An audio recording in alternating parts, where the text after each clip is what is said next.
I am Marie Curie, born Maria Sklodowska on November 7, 1867, in Warsaw, Poland. My journey has been one of science, struggle, and discovery, leading me from the occupied lands of Poland to the academic halls of Paris, and into the realms of radiation. I was the first woman to win a Nobel Prize and, incredibly, the first person to win it twice.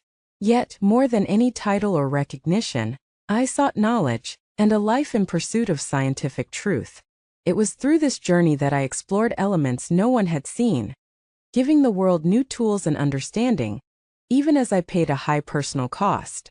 My childhood in Warsaw was defined by the contrast between my family's values and the difficult conditions of the time. Poland was divided and occupied by Russia, Germany, and Austria, and we were under constant surveillance. My father, the Ladisław Skłodowski, was a teacher who believed deeply in the value of education, and from a young age he instilled in me a love of learning, especially for science. However, due to his involvement in the nationalist movement, my father lost his teaching position, and our family faced economic hardship. My mother, Bronislawa, was also an educated woman, though her work was limited to managing a boarding school. Tragically, she died of tuberculosis when I was only 10 years old, leaving a void that marked me deeply. Despite the sorrow and struggles, I excelled academically and dreamt of a life in science. Yet, in Poland, women could not attend university, so I had to seek other ways to further my education. I joined a secret organization, the Flying University, which offered clandestine classes in Polish language, history, and science. But even this could only take me so far. So my sister Bronislawa and I made a pact. She would study medicine in Paris first, while I worked as a governess to support her. Then, once she was established, she would do the same for me.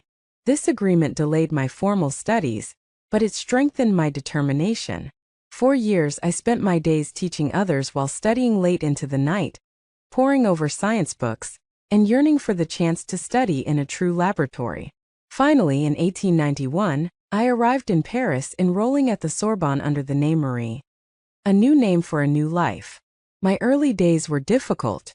I was impoverished, and the physical demands of my studies took their toll. I often lived on little more than bread and tea, fainting from hunger, yet my hunger for knowledge never wavered. My studies in physics and mathematics were my sole focus, and in 1893 I graduated first in my class in physics, followed by a second degree in mathematics the next year. It was during this time that I met Pierre Curie, a brilliant scientist known for his work in magnetism. Pierre was a quiet, serious man, and his dedication to science matched my own. Though I had vowed to focus solely on my work, I found myself drawn to him. He proposed marriage, and though I initially hesitated, uncertain of how love would fit into my life's ambitions, I ultimately accepted. We were married in a simple civil ceremony in 1895, exchanging vows with bicycles rather than rings. Our partnership was unique, a union of both minds and hearts. Together, we pursued science with a shared intensity that would define the years to come. In 1896, Henri Becquerel's discovery of natural radioactivity piqued my interest and led to the greatest scientific endeavor of my life. I chose to investigate the mysterious rays given off by uranium salts, a field that at the time was little understood. Working with rudimentary equipment in a makeshift lab, I discovered that thorium also emitted rays similar to uranium. I realized that the emission of this energy was a property of the atoms themselves, something no scientist had yet conceived. I called this phenomenon radioactivity, a term that would revolutionize science. Encouraged by these findings, Pierre joined my research, and together we explored other minerals, particularly pitchblende, which exhibited more intense radioactivity than uranium alone could account for. After years of grueling, laborious work, in which I processed tons of pitchblende, I isolated 2 new elements: polonium, named after my native Poland, and radium. Radium, a bright blue-green glowing substance, became the crown jewel of our discovery, a source of tremendous energy, unlike anything known before. Our work did not go unnoticed, and in 1903 Pierre-Henri Becquerel and I were jointly awarded the Nobel Prize in Physics.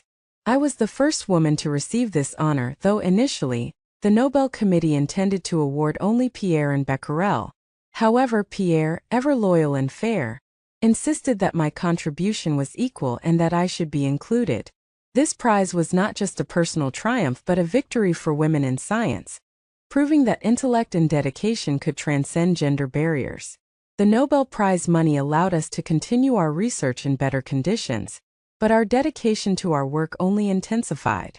We refused to patent our discoveries, believing that knowledge belonged to all humanity. And yet, the very substances we worked with, which had such promise, also carried risks. I often carried tubes of radium in my pockets and worked with no protection, unaware of the long-term health effects. Radiation sickness was unknown at the time, and though my body showed signs of fatigue, I attributed it to the demands of our work. In 1906, tragedy struck. Pierre was killed in a street accident, leaving me shattered. He had been my partner in every sense, and his loss left a void that could never be filled. Grief consumed me, but I channeled my sorrow into my work. I was appointed to his teaching position at the Sorbonne, becoming the first woman to hold a professorship there. Standing before a lecture hall, I could still feel his presence, but I resolved to continue the work we had begun together. It was in his memory, and for the future we had dreamed of, that I pushed forward.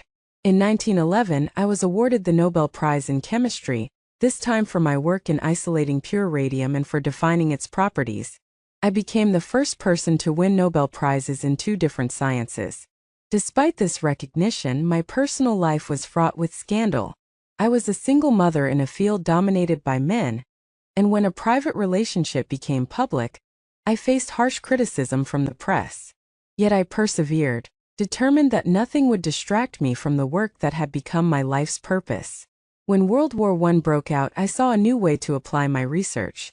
I knew that X-rays could help doctors better diagnose injuries, and I devised portable radiography units, later known as little Curies, which were used in field hospitals near the front lines. With the help of my daughter Irene, I personally trained medical staff and worked to equip over 200 units. My daughter shared my dedication, and I felt a sense of pride knowing that she too was drawn to the sciences. Our work saved countless lives, providing doctors with the tools to see within the human body, guiding them in treating wounds. After the war, I traveled extensively to raise funds for research on radioactivity, as I had no financial security of my own. My health, however, was deteriorating, weakened by years of exposure to radiation. My hands were scarred and painful, my eyesight grew dim, and my body showed the toll of my work. Nonetheless, I pressed on, driven by a sense of purpose that went beyond personal comfort. My research laid the foundation for advancements in both physics and medicine. Radium and polonium, the elements I isolated, opened new avenues in cancer treatment, providing a tool that could target cancer cells with unprecedented precision. The science of radioactivity that Pierre and I pioneered eventually led to the development of nuclear energy, a power source with both potential and perils that would shape the modern world. Yet, the very substances I discovered proved to be both a gift and a curse. I knew in my heart that the work we did came with a price. In July 1934, I succumbed to what was likely radiation-induced aplastic anemia, my body giving out after years of relentless exposure. I did not live to see the full impact of our discoveries, both beneficial and destructive, but I felt secure in the knowledge that my life had been one of purpose. I never sought fame or wealth, only the opportunity to pursue knowledge and unlock the secrets of nature.